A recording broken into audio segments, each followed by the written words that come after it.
Hey guys, and welcome to Quality Shot. Thank you very much in advance for your support. If you've already subscribed and you're like and commenting on the videos. If you haven't, please make sure you do like, comment, and share the vids, and of course, subscribe. Okay, let's go straight into this because I want to talk about something that is, well, a little bit intriguing and has kind of gone under the radar a little bit. Triple G, so Gennady Golovkin versus Kamil Szeremeta. You might be thinking who's Szeremeta, and there's a reason for that because he's not very well known. And I had to do a bit of, research on him to be honest with you, just to find out who he was. He is unbeaten, 21-0, only 5 KOs. So that to me indicates he doesn't have much punch power. So he's going to be busy, come forward, or you know, pretty much tailor made for Gennady Golovkin. This is going to be shown on Friday. It's for the IBF middleweight title and IBO, although to me, to be honest with you, IBO title means nothing. So let's say IBF world title. It's going to be at the Seminole, you know what? Seminole Hard Rock Hotel and Casino in Hollywood. And you know what? This is just a weird one because it's the day before Canelo versus Callum Smith, which is on the Saturday. By the way, both of these you can see on DAZN. DAZN is only it's £1.99 a month at the moment. So if you guys are big fans of Triple G Canelo, just if you're fans of boxing, I think they're going to show Ryan Garcia versus Luke Campbell in January as well, and lots of other fights from the US. Then £1.99 is not really much, and at the moment, you guys should definitely utilize that because I'm assuming at some point in the future, after a year or whenever, 6 months, the price will go up. So may as well utilize it now. So GGG obviously is in a little bit of a limbo phase where he's clearly in the twilight of his career, but he's looking to get, maybe one or two big fights before he calls it a day, I think.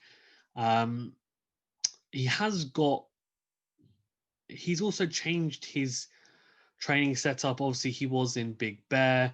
Now, obviously, he's with Jonathan Banks. And yeah, I mean, it's an interesting one because he had that war with Derevenchenko, which, to be honest with you, was a pretty tight affair, if I'm being honest with you. Obviously, he blew out Steve Rolls, who was unbeaten, knocked him out. And obviously, before that was the Canelo Alvarez fight, which was sandwiched Vanessa Matarosian fight, which again was a tune-up fight whilst waiting for that second Canelo fight. So look, Triple G is now looking, let's be honest, he is looking to get that third Canelo fight and potentially call it a day. So I want to look a little bit into where we think he's going to go going forward, because honestly, I can see this being a very comfortable win, probably a knockout, 6-7 rounds. I don't see him being particularly troubled in this fight, so I don't want to touch too much upon it. I just really want to think about the ramifications and consequences after this fight. Considering that he's fighting one day before Canelo, it's clear that DAZN want to try and set these two up in a fight next year. But Canelo has said multiple times recently that he's not looking straight away to fight Triple G, that he can wait on the back burner because he is looking predominantly now at unification fights, which is why he's fighting Callum Smith, because he wants to get belts at 168, and then he wants to unify and continue to unify and become undisputed in the super middleweight division. So that means looking at Billy Joe Saunders next, looking at Caleb Plant next, and that's obviously if he gets through this fight with Callum Smith. If that does happen, what does Triple G do? What do you guys think? Because to me, it's really difficult because who is he going to fight? In my head, the only person that he really wants is Canelo. Is he going to fight an Andrade? Is he going to fight a Billy Joe Saunders? Even to fight Billy Joe Saunders, he needs to move up to super middleweight anyway. So I think it's a really difficult thing for him going forward after this fight, because the Canelo fight, the trilogy fight, it doesn't look like it's going to happen in the first half of next year anyway. I don't know. Maybe he's holding out for that May or September date with Canelo to see whether he can, exact revenge. Do we really think that Triple G though can win a fight against Canelo now, because he's getting older? Let's be honest, he's not in his prime. Canelo is getting better and better, and Triple G, I can't see improvements when he's fighting at the moment because he's 38. And of course, you can improve at any age, but I just feel like for him, he is what he is now. He is that destructive, heavy hitter, heavy puncher, knockout artist to a degree. He is a very, very sound boxer, but his defense leaves a little bit to be desired, but he's got a great chin, and that's why he hasn't had to really work on it too much. But he's taken beatings in terms of blows to the face, etc. Whereas Canelo is getting better. His defense is very sound. He's becoming a more complete fighter, and I think the longer that Canelo leaves it, the longer that Triple G leaves it, the more in favor it is to Canelo. So look, what do you guys think? Do you think that do you think that Triple G should, after fighting um, Szeremeta, do you think he should try to move up to 168? Do you think he should, maybe he could, you know what he could do? He could go up to 168. What he could do is, after this fight, he could call out someone. If he was clever, he'd call out Joe Saunders, he'd call out Caleb Plant, and he'd make one of those fights happen.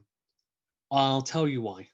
Because if he manages, for example, to make the Joe Saunders fight, then Canelo might say, okay, I'll fight Caleb Plant.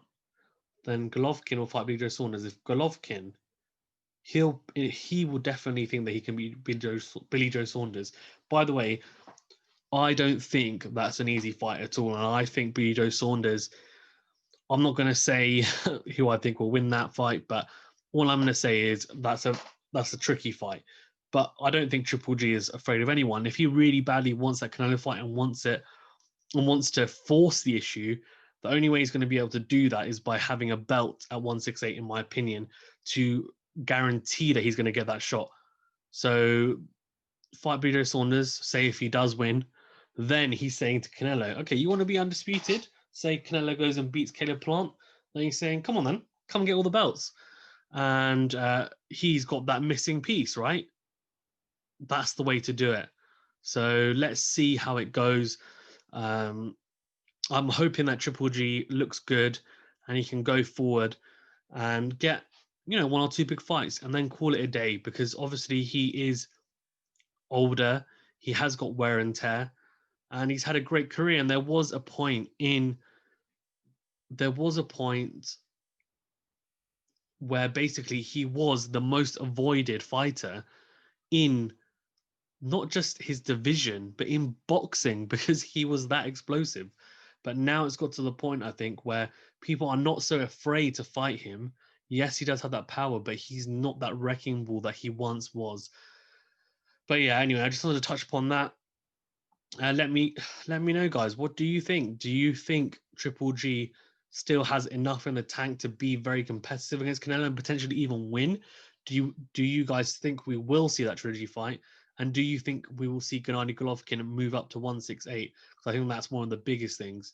Let me know. And of course, if you haven't already, please make sure that you like, comment, and subscribe to the vids. Thank you very much in advance for your support. Stay safe, guys, and I'll see you on the next video. Thank you very much.